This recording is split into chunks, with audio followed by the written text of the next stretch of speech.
우리를 구원하기 위해서 성육신하신 예수님께서 본격적인 공생의 사역을 갈릴리를 중심으로 펼쳐나갑니다. 그때에 중한 열병이 걸렸던 베드로의 장모 예수님께서 치료하십니다. 그리고 또한 회당을 중심으로 말씀을 가르치고 있을 때에 예수님의 소문들이 주변에 아주 신속하게 퍼지기 시작합니다. 많은 사람들이 예수님에 관해서 소문을 듣기 시작합니다. 그런 한 날이었습니다. 갈릴리 호숫가에서 말씀을 가르치실 때였습니다. 예수님에 관한 소문들을 사람들은 듣고 모여들기 시작합니다. 얼마나 사람들이 많이 모여들었는지 예수님께서 말씀을 전하기가 곤란하게 되었습니다. 무리들이 다 함께 예수님을 볼 수 있고, 그리고 또한 예수님은 그들에게 충분하게 말씀을 전할 장소를 찾습니다. 그러면서 이렇게 주변을 돌아보게 됩니다. 예수님께서. 그때에 예수님의 시야에 하나의 목격이 됩니다. 그것은 바로 그날 밤새도록 고기를 한 마리도 잡지 못한 배가 목격이 됩니다. 우리가 대체로 여러분들 고기를 잡은 어부들의 그물은 그 그물을 틀 때에 어부들이 얼마나 힘이 있는지 모릅니다. 막 노래를 부르면서, 그리고 또한 그물에 가득 찬 고기들이 주변으로 튀는 것을 봅니다. 그런데 예수님의 눈으로 이를 보니까 분명히 그물은 개고 있는데 아무것도 없는 거예요. 서로 힘을 돋구고 서로 기쁨을 나누는 그런 말 한마디가 없고, 말 그대로 고요하게 잠잠하게, 그 장면은 허망하기까지 했습니다. 예수님께서 그 장면을 딱 목격을 한 겁니다. 그런데 놀라운 것은 예수님께서 그 배를 선택을 하는 겁니다. 그것을 많은 무리들에게 말씀을 가르치는 강대상으로 쓸 것을 계획하신 겁니다. 그리고 그 배에 다가갑니다.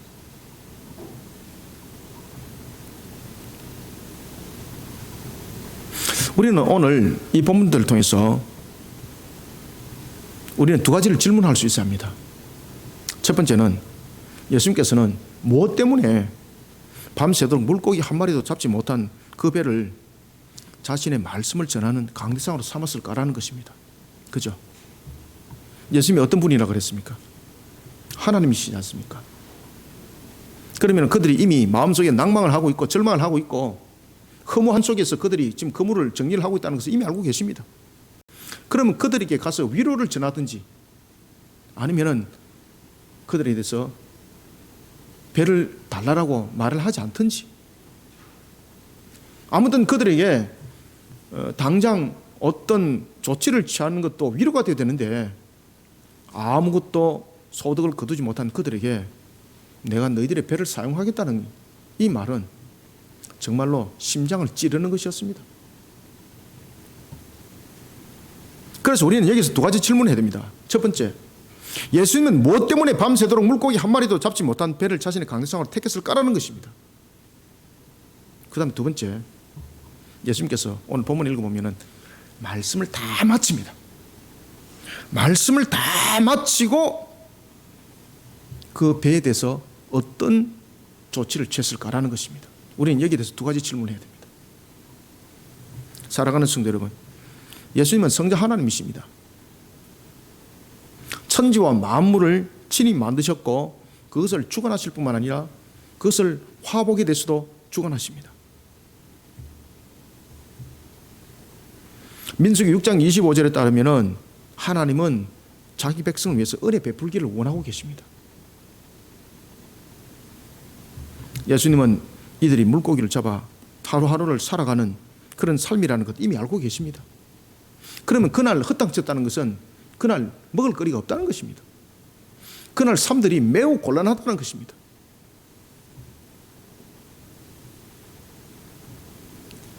허탈해서 그물을 정리하고 있는 그들에게 예수님께서 내가 이 배를 쓴다는 것은 화를 돋구는 것이고 그들에게 오히려 염장을 지르는 짓입니다. 그런데 모든 것을 아시는 하나님이신 그분이 왜 그들의 배를 이용했을까라는 것입니다. 우리가 여러분 살아가는 세상이 그렇습니다. 지금 저와 여러분들이 살아가는 세상이 바로 그물은 던졌는데 아무 시료를 거두지 못하는 헛탕만 치는 세월을 살아가는 그런 삶을, 그런 세상을 우리는 지금 살아가고 있습니다.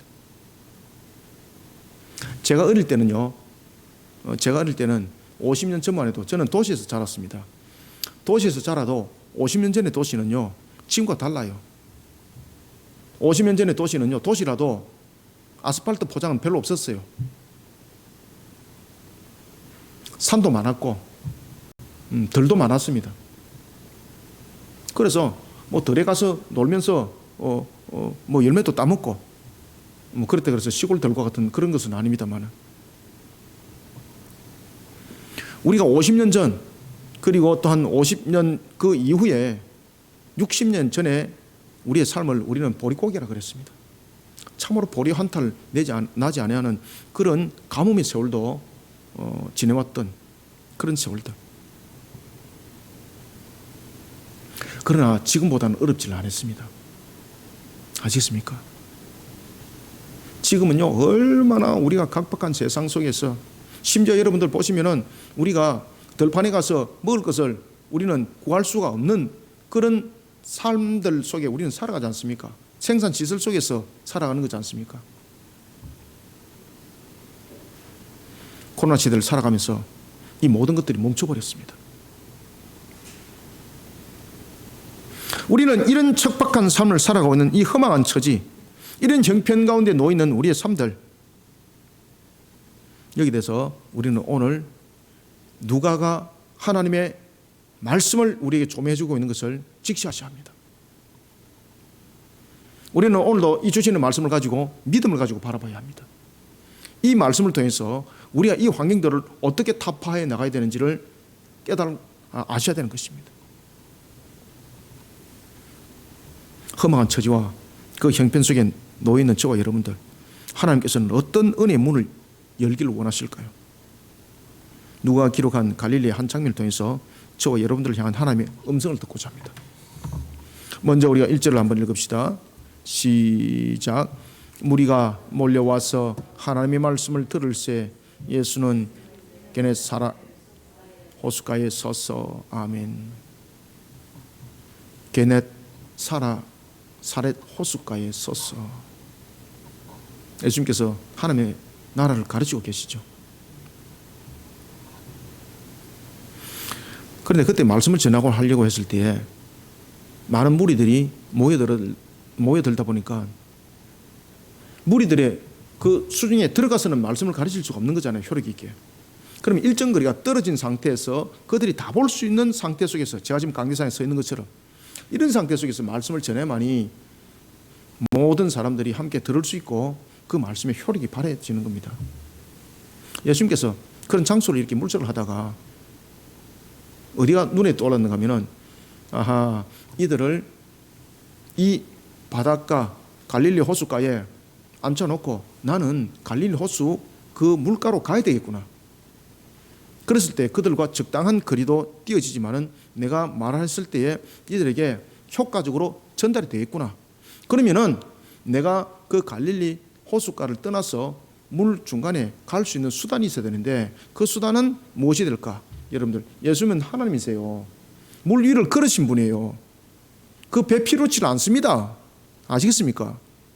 그 배 없어도 그냥 물가에 서서 말씀을 가르칠 수 있었어요. 그런데 예수님께서 왜 그렇게 안 했을까요? 예수님께서 물가에 서서 여러분들 말씀을 전가하면 사람들이 그 말씀에 귀를 기울까요? 물가에 서 있는 예수님만 주시할까요? 예수님 말씀은 안 들어요. 물가에 둥 떠가 있는 이 모습만 바라보고 그 모습만 가지고 이야기를 하는 거예요. 그래서 예수님은 자신이 사용할 강대상을 찾았던 거예요. 그때 강대상을 찾을 때 다른 걸 안 찾아요. 이미 그 형편을 아시는 주님께서 베드로 일행들이 물고기 한 마리도 잡지 못했던, 밤새 한 마리도 잡지 못했던 그 배를 딱 선택을 하는 거예요. 하나님이시기 때문에 그것을 선택했던 거예요.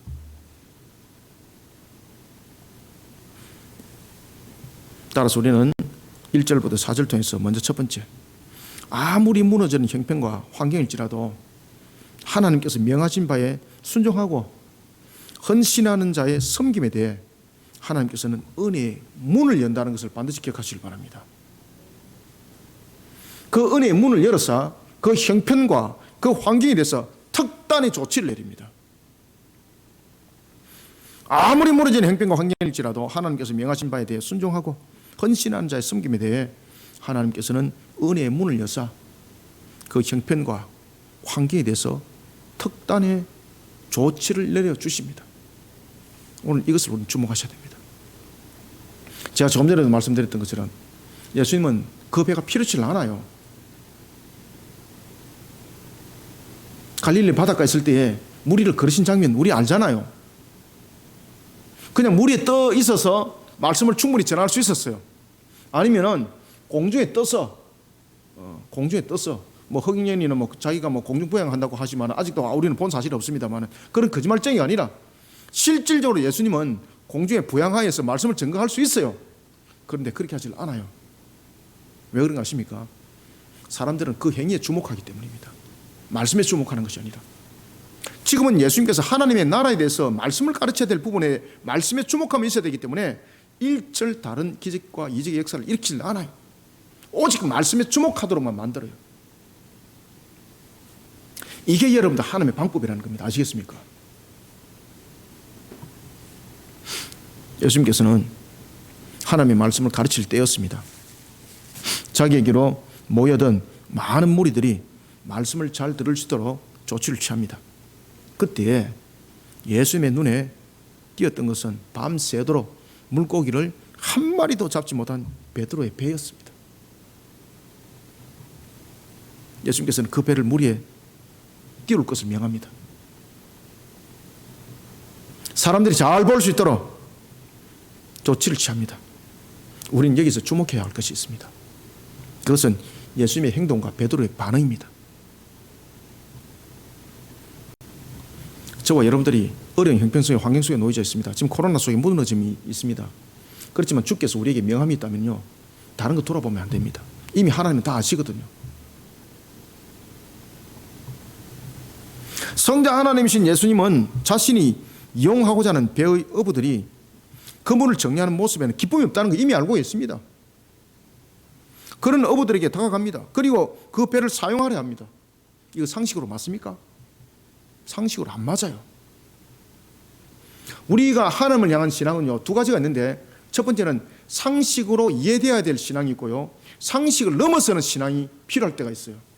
지금 예수님의 방법은 상식을 넘어서는 거예요. 예수님의 행동과 베드로의 반응을 한번 보십시오. 예수님께서 어떻게 하십니까? 오늘 단어에 보면 동사를 한번 주목해 보세요. 보시니. 예수님께서 봤다는 이야기죠. 봤다는 이야기는 단순하게 한 물체를 봤다는 것이 아닙니다. 그들의 형편과 그들의 모든 것을 이미 다 봤다는 겁니다.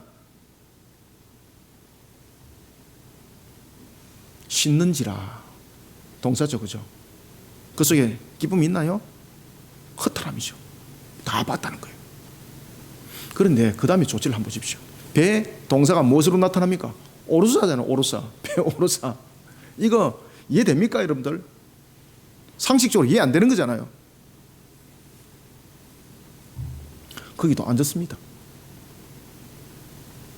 가르치사. 야, 이거 너무 이기주의 아니냐. 자기 할 일을 하려고 다른 사람이 망하든 말든 자기 뜻만 세우고자 하는 것이 하나님의 일하심인가? 여러분들, 이것은 세상 사람들이 생각하는 이해 폭입니다. 그래서 하나님의 일하심은요, 때로는 우리가 상식적으로 받아들여서 이해 폭에서 나타나는 신앙이 있고요, 이해를 넘어서는 신앙이 되어야 될 때가 있습니다. 오늘 이 본문은 이해의 상식을 넘어서야만이 이 본문을 이해를 할 수가 있는 겁니다. 예수님께서는 베드로 일행이 밤새 허탕치고 허망해 하는 것을 이미 알고 계셨습니다. 이런 일행의 배를 사용할 것을 명합니다. 이때에 베드로의 반응을 한번 보십시오. 아시겠습니까? 그래서 우리가 은혜 받을 자는요, 그 자세부터 달라야 합니다. 상식으로 반응하면 안 됩니다. 그래서 여러분, 아멘 신앙이 참 중요한 겁니다. 우리는 여기서 4절을 한번 주목해 봐야 됩니다. 놀라운 것은 이들이 예수님의 그 반응에 대해서, 그 명령에 대해서 흔쾌히 순종하더라는 것입니다. 이해됩니까 이거? 심지어 섬기기까지 합니다. 그 배를 예수님이 저어 갔었나요? 내가 배 잠깐 빌릴게. 너희들이 마음이 낭망했을 텐데 배만 잠깐 빌려주면은 내가 알아서 할게. 그러면서 예수님께서 스스로 노저 갔나요? 아닙니다. 베드로 일행들이 노를 지었습니다. 그리고 예수님께서 말씀을 가르치며 끝날 때까지 그 배가 다른 데 쏠리지 않도록 계속해서 배를 한 곳에 정박될 수 있도록 계속 관리를 해줬던 거예요. 안 그러면 여러분 보십시오. 예수님께서 지금 그 배후에서 말씀을 전하고 있습니다. 그런데 물은 항상 흐르잖아요. 그러면 지금 여기에서 제가 말씀을 전하고 있는데 이 배를 만약에 관리를 안 해주게 되면은 배가 어떻게 될까요? 뒤로 가든지 옆으로 가든지 예수님 사라져 버려요, 여러분들요. 그 배가 항상 청중을 향할 수 있도록 일정 거리를 항상 유지할 수 있도록 예수님이 말씀을 마치는 그 순간까지 끝까지 섬기는 거예요.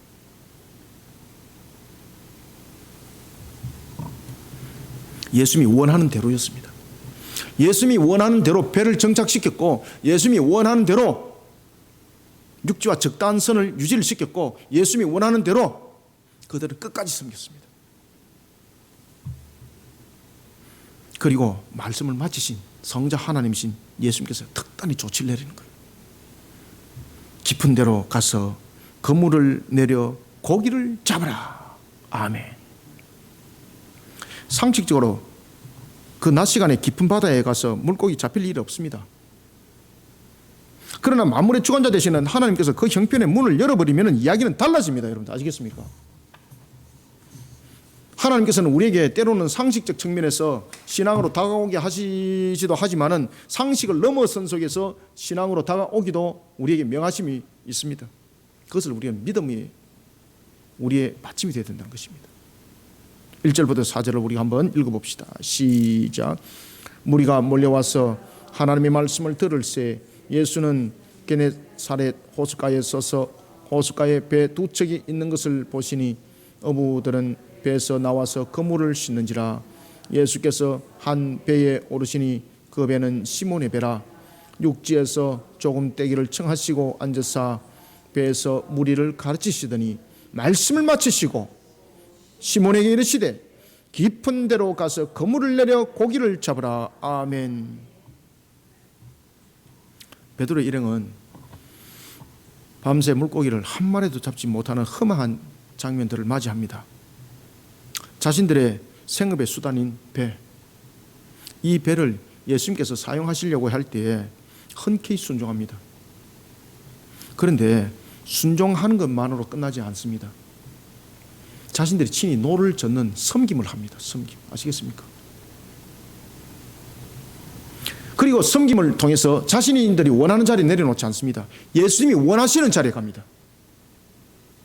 그리고 예수님이 원하시는 시간까지 섬깁니다. 헌신하기까지 합니다. 그 섬김이 헌신까지 나타나는 겁니다. 순종과 섬김과 헌신이 삼박자를 이루는 거예요. 예수님께서는 이런 베드로와 그 일행들의 순종과 헌신과 그 섬김을 보고 계시는 겁니다. 그리고 말씀을 마치시고 특단히 조치를 내립니다. 깊은 데로 가서 그물을 내려 고기를 잡아라. 아멘. 여러분, 자신이 무너져버린 형편과 환경에 이를지라도 주님이 원하시는 바를 이루는 일에는요, 순종하고 헌신되고 섬기는 길을 걸어가는 자들이 나중에 주님의 예배하신 축복의 주인공이 됩니다. 그래서 이 세 가지를 잘 하셔야 됩니다. 순종하고 헌신하고 섬김이 어디까지 가라고요? 끝까지 가야 됩니다. 끝까지. 주님이 원하시는 그 시간까지. 아시겠습니까? 말씀을 마치심에까지 가야 됩니다. 순종을 잘 하다가 말씀을 마치시기 전에 열받아가지고 에이 모르겠다, 당신이 하세요 이러면서 노를 던지고 가버렸다. 그러면요 특단의 조치 못 받습니다. 아시겠습니까? 예수님의 시간까지, 하나님의 그 시간까지, 하나님이 원하시는 그 시간까지입니다. 아시겠습니까? 그래서 섬기면은 항상 우리가 무엇이 필요합니까? 우리가 그렇죠. 순종과 그리고 헌신과 섬기면은요, 인내가 항상 필요합니다. 인내. 그래서 끝까지라는 것이 결부가 되는 겁니다. 그래서 주님께서도 우리 보고 끝까지 인내라 그러잖아요. 주님께서 그것을 다 보고 계셨던 거죠. 그 마무리하는 장면 속에서 특단의 조치를 취하는 거예요.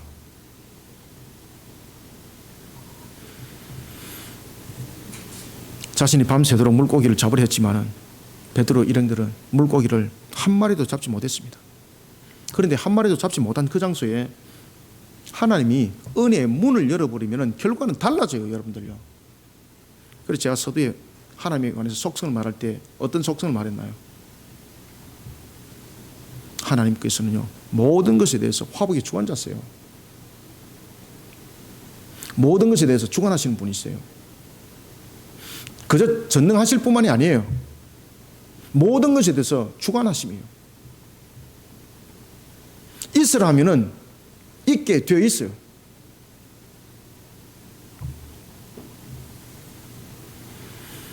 우리의 삶이 완전히 무너져버린 그 현장 속에 주님께서 은혜의 문을 열어버리면요, 이야기는 달라집니다. 마태복음 6장 33절과 34절 보십시오. 그래서 주님께서 이렇게 말씀하시잖아요. 그런즉 너희는 먼저 그의 나라와 그의 의를 구하라. 그리하면 이 모든 것을 너희에게 더하시리라. 주님께서 말씀하셨잖아요. 그러므로 너희들은 내일 일에 대해서 어떻게? 그렇죠. 내일 일에 대해서 염려하지 말라. 내가 채워준다. 우리의 형편과 환경 이미 다 알고 계신다는 겁니다. 이미 모든 것을 아시는 하나님께서 여러분들에게 하나님 나라를 위해서 일할 것을 지금 명령하고 계십니다. 불평하지 말고 아멘하며 우리는 순종과 헌신과 섬김이 어디까지 가야 된다고요? 끝까지 가야 합니다. 끝까지. 그런데 끝까지 가지 못하다 보니까 나중에 결말을 못 보는 거죠. 아우, 나도 그렇게 했는데 안 되더라고요. 그런 인과응보적 신앙으로서는 안 되는 거예요. 상식을 넘어서는 신앙이 돼야 되는 거예요. 상식을 넘어서는 신앙. 이 정도 했으면 결과는 올 것이야라는 그것은 상식적 신앙입니다. 때로는 하나님께서 우리에게 인지를 통해서 상식적 신앙 속에서 응답하시기도 하지만은요, 상식을 넘어서는 부분들에 대해서도 주님께서는 요구하시는 것이 있습니다. 그런데 그 상식을 넘어서는 것도 무한함이 아니고요, 하나님의 시간의 때를 맞춰서라는 것입니다.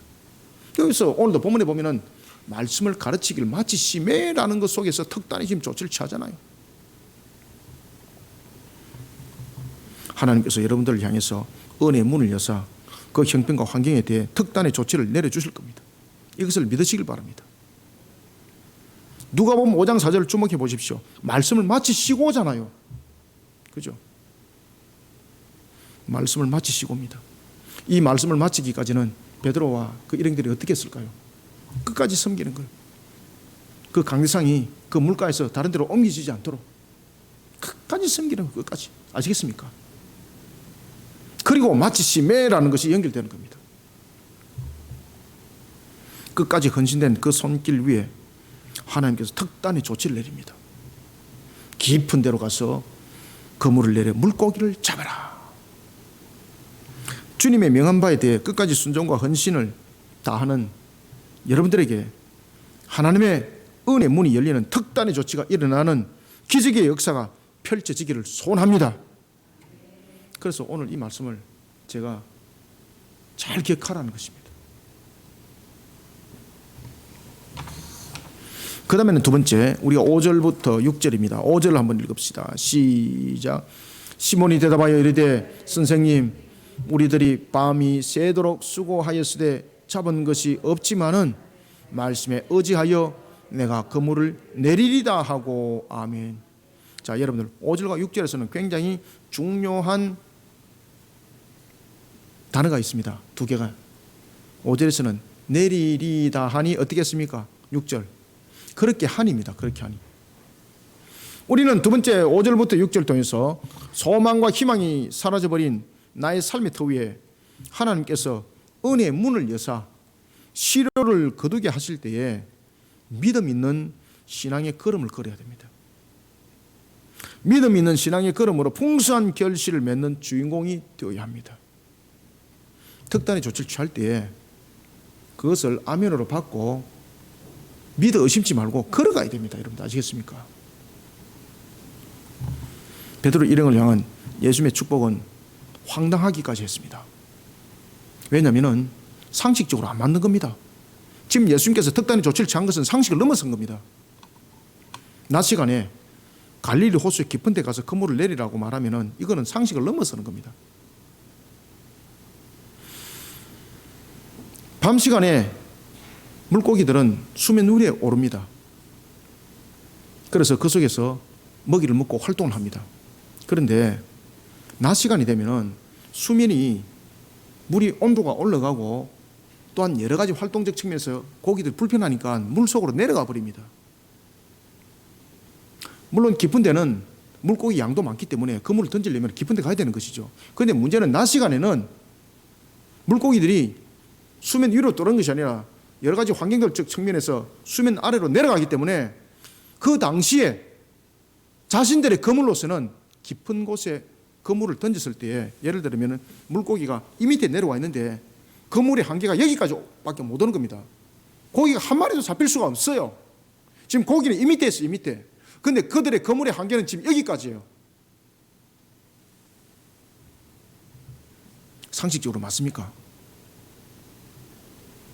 이거는 상식적으로 거짓하면은 바본 거예요, 바보. 그래서 베드로가 그 말을 하잖아요.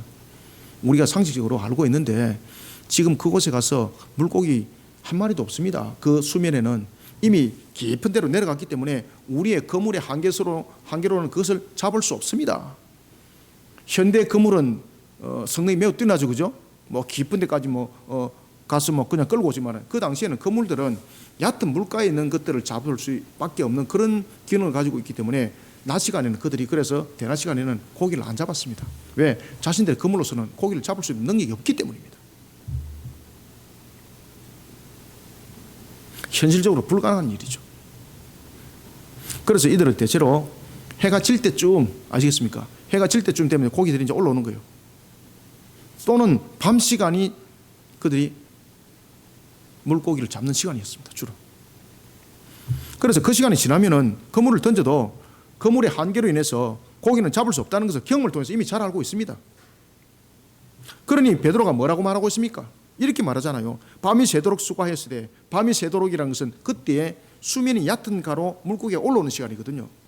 그런데 그 시간에도 고기가 없었는데 이제는 고기들이 밑으로 내려가 있는데 우리들의 그물은 여기까지 한계가 없는데 요 밑에 있는 것을 어떻게 잡습니까? 지금 그 말이거든요. 그런데 뒷말을 끝까지 들으시길 바랍니다. 밤이 새도록 수고하였으되 잡은 것은 없지만은 말씀에 의지하여서 어떻게 하리라? 그물을 내리리라. 자, 그물을 내렸습니다. 그런데 그물을 안 내리면 소용이 없는 거예요. 그렇게 하니, 그래서 6절에 주목하시길 바랍니다. 그렇게 하니입니다. 그렇게 하니. 그렇게 하니. 여러분, 하나님께서 특단의 조치를 취해서 은혜의 문을 열었습니다. 이때 우리에게 필요한 것은요, 신앙의 걸음이 없는 자에게는 그 은혜의 문은 벽에 걸린 그림과 똑같습니다. 우리 사모님이 벽에다가 우리 저 교육관에 유화를 이쁘게 그려서 4개를 그려놨습니다. 분명히 꽃이거든요. 향기 하나도 안 나잖아요. 그림이기 때문이에요. 그림이기 때문에. 그죠? 그래 생화는 향기가 나타나는 거잖아요. 하나님께서 우리에게 특단의 조치를 취했다. 그런데 그것을 믿음 있는 신앙의 걸음으로 가지 못하면요, 그 특단의 조치는 벽에 그려놓은 그림과 똑같습니다. 자신에게는 효력을 주지 못합니다. 여러분들, 벽에 호랑이 무섭게 그려놨습니다. 그 호랑이가 여러분을 잡아먹던가요? 효력 없습니다. 특단의 조치를 취했지만 신앙의 걸음을 안 걷는 것은 그런 것과 똑같은 것입니다. 벽에 그려놓은 호랑이와 똑같습니다.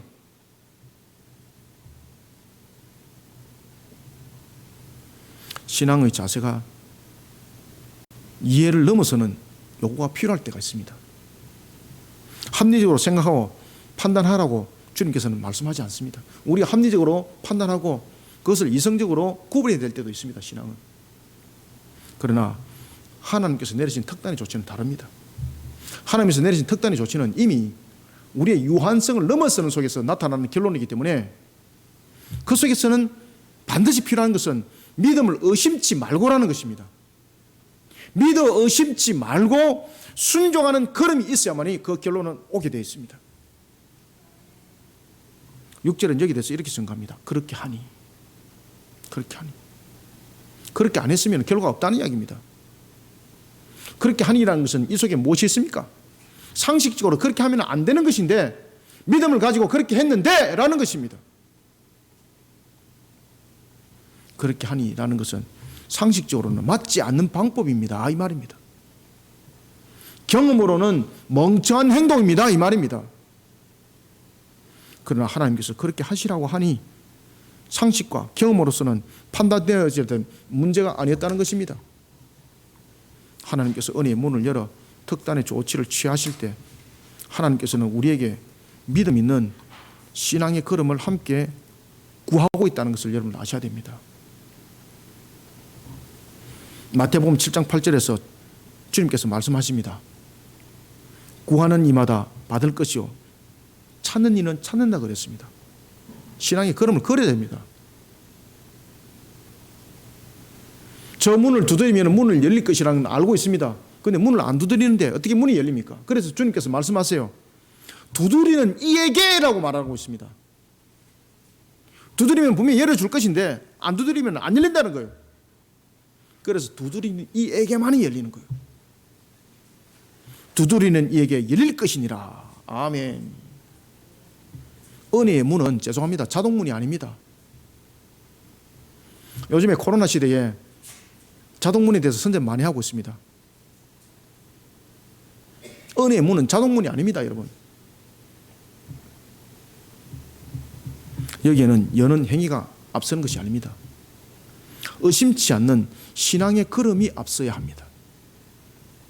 그래야 예비된 은혜의 문은 열리고 그 결실을 얻게 되는 겁니다. 그렇게 하니 아시겠습니까? 5절과 6절을 읽어주시기 바랍니다. 시작. 시몬이 대답하여 이르되 선생님 우리들이 밤이 새도록 수고하였으되 잡은 것이 없지만은 말씀에 의지하여 내가 그물을 내리리다 하고 그렇게 하니 고기를 잡은 것이 심히 많아 그물이 찢어지는지라. 아멘. 그렇게 하니 물고기가 그물에 얼마나 가득한지 그물이 찢어지는 엄청난 사건이 벌어진 겁니다. 그렇다고 해서 그 그물이 찢어져서 터졌는가? 아닙니다. 그 그물에 찢어지는 그물 속에 물고기가 한 마리도 빠져나가지 않았습니다. 그래서 여러분들 이 하나하나를 주목하셔야 돼요. 그때 만약에 찢어질라 그럴 때에 라는 이 부분들 뒤에서 제가 독립에 대해서 이야기를 할 것입니다. 은혜를 우리는 잘 구별하셔야 됩니다. 그물이 찢어져 가고 있지만은 물고기는 잃어버리지 않은 상태입니다. 사랑하는 성도 여러분, 은혜 문은 자동문이 아닙니다. 그 문을 신앙으로 열어야 합니다. 믿음이 순종으로 이어가는 신앙, 그렇게 하니입니다. 그렇게 하니 고기를 잡은 것이 심히 많더라. 여러분들 갈렙을 기억하십시오. 민수기 14장 24절에 하나님께서 약속하셨습니다. 그 기업에 대해서 약속하셨습니다. 갈렙에게 대해서. 갈렙은 이것을 잊질 않았던 거죠. 아시겠습니까? 몇 년의 세월 동안 안 잊었다는 겁니까? 무려 40년의 세월 동안에 안 잊었던 겁니다. 가나안 정탐을 통해서 주께서 열 정탐꾼과 둘을 구별했습니다. 그때에 갈렙에게 여호수아에게 하나님께서 약속하셨죠. 그리고 광야 40년을 통해서도 갈렙은 그것을 잊어버리지 않았습니다. 갈렙이 기업을 어떻게 성취했습니까? 여호수아서 14장 12절 보십시오. 은혜는 자동문이 아닙니다. 갈렙은 40년을 기억했습니다. 그리고 여호수아서 14장 12절 이하에 보면은 하나님의 약속의 말씀을 믿고 있었던 그 신앙의 걸음으로 그는 그 결실의 열매를 얻어갑니다. 은혜 문은 자동문이 아닙니다. 때로는 자동으로 부어질 때도 있습니다. 그런데 특단의 조치를 취하는 은혜 문은 자동문이 아닙니다. 우리에게 일반적 은총 속에서 나타나고 있는 뭐 공기, 호흡하는 것들, 이런 전부 다 은총 속에서 나타나는 부분들이거든요. 그런데 하나님께서 지금 환경을 통해서 일어나는 특단의 조치는 은혜가 자동문이 아닙니다. 분명히 신앙을 요구를 하고 있습니다. 그래서 갈렙이 그것을 40년 뒤에 정치했던 사람이지 않습니까? 대표적으로. 저는 성경에서 갈렙이 대단한 사람이라고 생각합니다. 그 40년 전의 약속을 잊지 않고 그 약속의 말씀대로 반드시 성취될 것을 믿고 신앙의 행동을 하는 거예요. 그리고 하나님께서는 그 역사를 일으키는 거예요. 그것이 바로 헤브론이었습니다.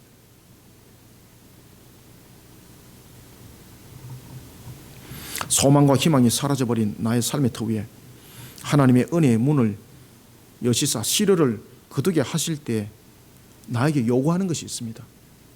바로 그렇게 하니입니다. 그렇게 하니. 계산하지 말고 상식과 경험으로 판단하지 말고 믿음 있는 신앙의 걸음으로 은혜의 문을 열어야 합니다. 하나님께서 말씀하신 대로 그 은혜의 문은 열리게 되면요, 이미 풍성한 것이 그 속에 가득합니다. 은혜의 문을 열어서 하나님께서 말씀하신 대로 풍성한 결실을 맺는 주인공이 되기를 소원합니다. 세 번째는 7절을 읽습니다. 시작.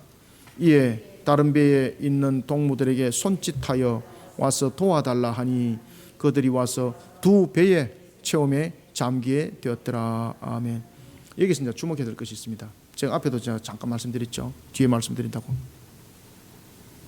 물고기가 얼마나 많은지, 그 양이 얼마나 많은지, 그 그물의 한계를 지금 벗어난 겁니다. 찢어지니 아직까지 터지지 않았습니다. 찢어지니와 터지는 것은 다릅니다. 찢어지니라는 것은 지금 이것이 터지기 일보 직전이라는 겁니다. 그 정도로 많았다는 이야기죠. 그때에 내 욕심을, 내가 저것을 반드시 다 잡아가리라 내 욕심대로 했다면 그 그물은 터졌다는 겁니다. 오늘 본문에 보면 동무들을 부릅니다. 동무를 불러서 물고기가 찢어지는 그 그물이 그 안에 들은 수확을 모두 다 거두게 되는 역사를 이뤘습니다. 바로 동력입니다. 우리는 하나님의 은혜를요, 동력하는 그런 사역들을 잘 펼쳐나가야 됩니다. 그래서 오늘 본문들을 잘 주목하시라는 겁니다. 아시겠습니까? 우리는 세 번째 마지막으로 하나님께서 열어주시는 은혜의 문이 자기만을 위한 잔치가 아니라 함께 동력을 이루는 갑절의 결실로 그 은혜를 풍성히 누리는 은혜로운 성도가 되어야 됩니다. 동력을 잘 이루십시오. 베드로 일행이 던진 그물에 물고기가 얼마나 많았는지 자신들이 어부를 어부로 삼았지만은 이런 경험 처음이었습니다. 감당이 안 되는 겁니다. 그물이 터져서 물고기가 자신의 수확이 되지 못한다면 이건 얼마나 안타까운 일입니까? 이때에 물고기를 끌어올리는 그물이 한계를 넘었었다는 것을 알고 물고기를 잡는 그물이 찢어지는 것을 베드로는 보는 겁니다. 더 빨리 당겨야지. 그렇게 해서 자신의 수확을 거두려고 했다면 그 그물은 터졌을 것입니다. 이때 베드로는 다른 배에 있는 일행을 부릅니다. 도움을 요청합니다. 그 일행들은 가까이 있는 일행들이 아니었습니다. 가까이 있는 일행은 도와달라고 말을 하면 듣는데 멀리 있는 사람들은 도와달라고 그럴 때 어떻게 합니까? 행동으로 액션을 취하잖아요. 그죠? 그러면 그 일행들은 지금 멀리 있다는 이야기거든요. 그런데 그 멀리 있는 그 사람들도 그 당시에 배에 물고기를 잡지 못한 상태였습니다. 내가 받은 은혜가 있다면 다른 사람은 은혜를 받지 못하고 있을 때가 있습니다. 내가 그 은혜를 혼자서 만끽하려고 그러다가 은혜가 터지는 경우가 있습니다. 그러면 아무것도 되지 않는 거죠. 은혜를 받지 못하는 그들을 불러서 동력을 이루어야 합니다. 동무들에게 손짓했습니다. 손짓했습니다. 빨리 오라고, 빨리 오라고. 아시겠습니까? 그날 물고기를 잡지 못하고 헛땅을 치는 것은 베드로 일행만이 아니었습니다. 다른 배들도 물고기를 잡지 못하고 헛땅 치고 있었습니다. 거리가 멀리 떨어지는 동무들을 부릅니다. 그리고 그들이 속히 왔습니다. 그들이 만약에 천천히 왔다면 어떻게 됐을까요? 야, 저 배가 지금 급하구나. 우리가 빨리 가서 도와줘야 되겠다. 이런 마음이 함께 생겼던 거예요. 그래서 신속히 온 거예요. 그리고 성경은 우리에게 이렇게 조명해 주고 있습니다. 함께 그물을 당기자. 그리고 멀리 있던 그 어부들이 와서 함께 그물을 당겼을 때에 오늘 본문에 보면은 이렇게 말합니다. 서로 동력을 이룹니다. 그들이 와서 두 배의 체험에 잠기게 되었더라. 아멘. 그러면 두 배가 잠겨졌나요? 이건 은유적 표현이죠.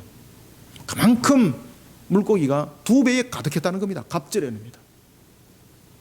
이 은유적 표현을 통해서 그 상황을 지금 설명을 하고 있는 거예요. 배가 물속에 가라앉힐 만큼 그 수확이 됐다는 겁니다. 어떻게? 무엇을 이뤘기 때문에? 동력을 이뤘기 때문에 가능했다는 겁니다. 동력을 이뤘기 때문에. 동력을 이루니까 나도 은혜 받고 동료도 은혜 받고 다 함께 은혜 받았다는 이야기예요. 내 혼자 먹으려고 땡기다 그러면 나도 은혜 쏟아버리고 그 마음이 얼마나 아프겠습니까? 그렇죠? 베드로가 자신들의 그물에 잡힌 물고기에 대해서 욕심을 부렸다면 어떻게 됐을까요? 그물은 터져버렸습니다.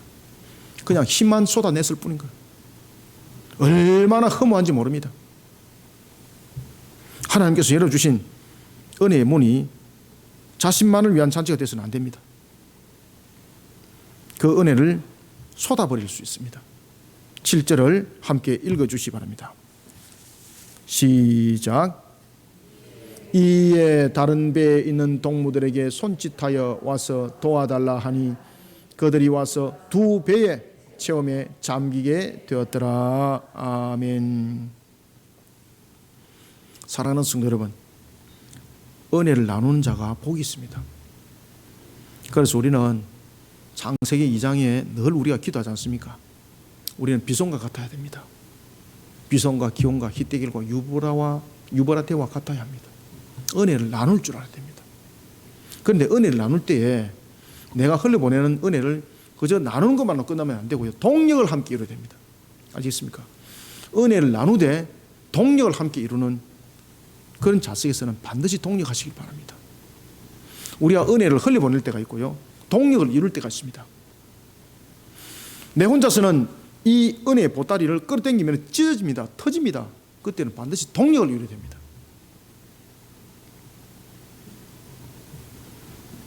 하나님께서 은혜의 문을 열어주실 때 내 자신만 돌아보는 그 자리에 머무는 그 은혜가 되어서는 안 됩니다.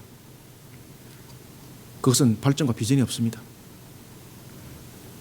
동력을 이루어야 될 자리에 대해서는 반드시 동력을 이루시길 바랍니다.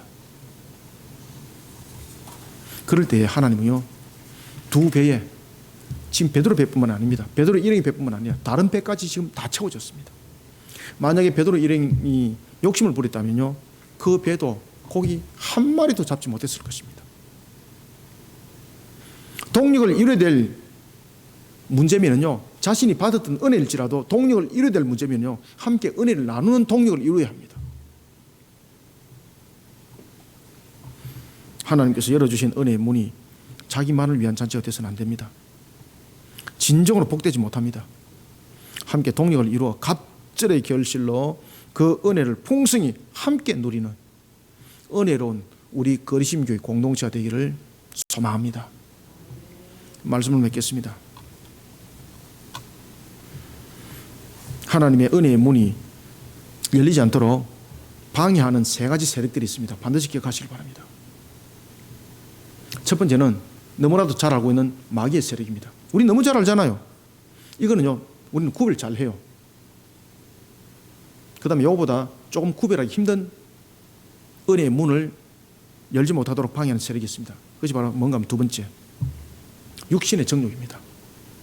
그리고 안목의 정욕입니다. 그리고 이생의 자랑입니다. 이런 것 같은 세속적인 모습입니다. 그런데 이것도 구별이 어느 정도 돼요. 세 번째가 문제입니다. 우리의 은혜의 문을 닫게 만드는 이 세 번째가 제일로 문제입니다. 바로 미지근한 신앙입니다. 미지근한 신앙. 그래서 요한계시록에도 보면은 주님께서 에베소 교회에서부터 라오디게아 교회까지 이야기를 할 때 라오디게아 교회에 왜 책망을 받습니까? 미지근한 신앙. 아시겠습니까? 미지근한 신앙. 이 하나님의 은혜의 문을 닫는데 내가 깨닫지 못하는 거예요. 첫 번째와 두 번째는 보여요. 그런데 세 번째는 내 자신이기 때문에 안 보여요. 아시겠습니까?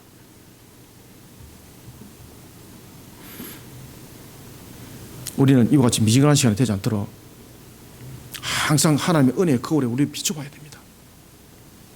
나의 신앙의 모습, 나의 처지. 오늘도 하나님의 은혜가 아니면은 내가 살아갈 수 없는 존재라는 것을 항상 비춰봐야 합니다. 그래서 제가 지난번에도 제가 말씀드렸지 않습니까? 항상 감사한 신앙을 잃지 말라고. 내가 하나님으로부터 어떤 감사를 받는지 하루에 20가지씩 제가 적어봤다 그랬잖아요. 그러니까 내 모습이 보이더라고요. 내 모습을 자꾸 비춰봐야 합니다. 그래야만이 미지근한 신앙이 되지 않습니다. 이 미지근한 신앙이 되면 내가 내를 잡아먹어버립니다. 그러다 보면은 하나님께서 은혜의 문을 특단의 조치를 줘서 은혜의 문을 열어주는데 내 혼자 내 욕심 속에서 보따리 잡아 당기다가 터져버려가지고 나중에 남도 안 되고 나도 안 되고. 하나님께서 열어주시는 은혜의 문에 대해 우리는 신앙으로 반응해야 됩니다. 무엇으로 반응해야 된다고요? 신앙으로 반응해야 됩니다. 신앙으로. 상식으로 반응하면 안 됩니다. 신앙으로 반응하셔야 됩니다. 다시 신앙으로 반응해야 됩니다. 시작. 신앙으로 반응해야 됩니다. 미지근한 신앙 되면 안 됩니다. 신앙으로 반응하셔야 됩니다. 아무리 무너져버린 형편과 환경에 놓여져 있을지라도 하나님께서 명하신 바에 대해 신앙으로 순종하고 신앙 가운데 헌신하고 신앙 가운데 섬기는 자리에 가면요, 신앙 가운데 인내함이 생깁니다. 그 자리에 자신을 올려놓으시길 바랍니다. 저도 이런 부분에 경험자입니다. 그래서 제가 여러분들에게 늘 말씀드리잖아요. 제가 말씀을 전가할 때 늘 경험을 해봤던 것을 제가 말한다고.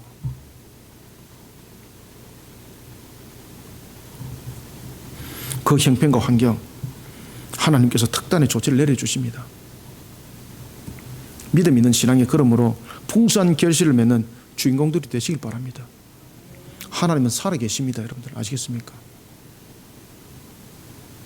하나님께서 열어주시는 은혜의 문이 자기만을 위한 잔치가 되지 않도록 은혜를 나누시길 바랍니다. 그래서 제가 우리 거리심교회 나눔의 공동체, 은혜의 공동체, 그래서 공동체적 측면에서 부분들을 제가 굉장히 강조를 하고 있지 않습니까? 그게 저와 여러분들이 다 살아가는 길이 됩니다. 앞으로 종말 때 살아가는 우리의 방법입니다. 그게 하나님께서 열어주신 은혜의 문은 자기만을 위한 잔치가 아닙니다. 나누라는 자리입니다. 함께라는 것입니다. 우리는 이런 지혜로운 자가 되어야 합니다. 함께 동역을 이루어 갑질의 결실로 그 은혜를 풍성히 누리는 은혜로운 성도가 되시기를 주님의 이름으로 축원합니다. 살아계에 있어서 역사하시는 주님, 오늘도 주께서 우리에게 은혜 담비를 보여주시니 감사합니다. 눈에는 보이지 않지만 살아계에 있어서 역사하시는 주님의 손길로 오늘도 우리를 붙들어 주시고 이끌어 주시고 인도하여 주시옵소서. 하나님의 선한 손길로 우리를 세울 때 오늘 주신 말씀으로 우리를 녹여주시기를 원합니다. 우리가 어찌 은혜의 문을 우리가 스스로 열 수 있겠습니까? 하나님께서 은혜의 문을 열어주실 때 우리는 늘 신앙으로 반응하는 자들이 되게 하여 주옵소서. 상식으로 반응하는 자들이 아니라 신앙으로 반응하는 자들이 되기를 원합니다. 우리가 특단의 조치를 내리기까지 참으로 우리는 주를 섬기기를 인과응보적이 아니라 신앙으로 반응하는 자들이 되기를 원합니다. 오늘도 주신 말씀대로 우리에게 순종과 그리고 또한 그 섬김이 우리에게 끝까지 가는 걸음이 되라 하였습니다. 인내하는 신앙도 그 속에 함께 있으니 우리에게 신앙으로 모든 것을 반응하여 하나님께 영광 돌리게 하여 주시옵소서. 하나님께서 우리의 모든 형편과 환경을 아시고 특단의 조치를 취할 때에 우리의 모습 속에 나타나는 걸음들은 무엇보다도 그 말씀 속에 순종하며 그리고 또한 그 말씀 속에 섬김과 헌신이 주님께서 그 말씀을 마치심에라는 끝까지 주님의 시간 안에 달려가게 우리로 하여금 신앙으로 동이며 나가게 하여 주옵소서. 오늘 주신 말씀 코로나 시대를 이겨나가는 우리 모든 성도들에게 확신의 말씀이 되게 하여 주시고 일어서는 신앙의 말씀이 되게 하여 주옵소서. 하늘의 문을 열어주시고 오늘도 주신 말씀이 우리 속에 복된 소낙비로 쏟아져 이 한날에선 금의 말씀이 혼과 육과 골수를 찔러 쪼개 주님의 열매를 맺게 하여 주옵소서. 예수님의 이름으로 기도드렸나이다. 아멘.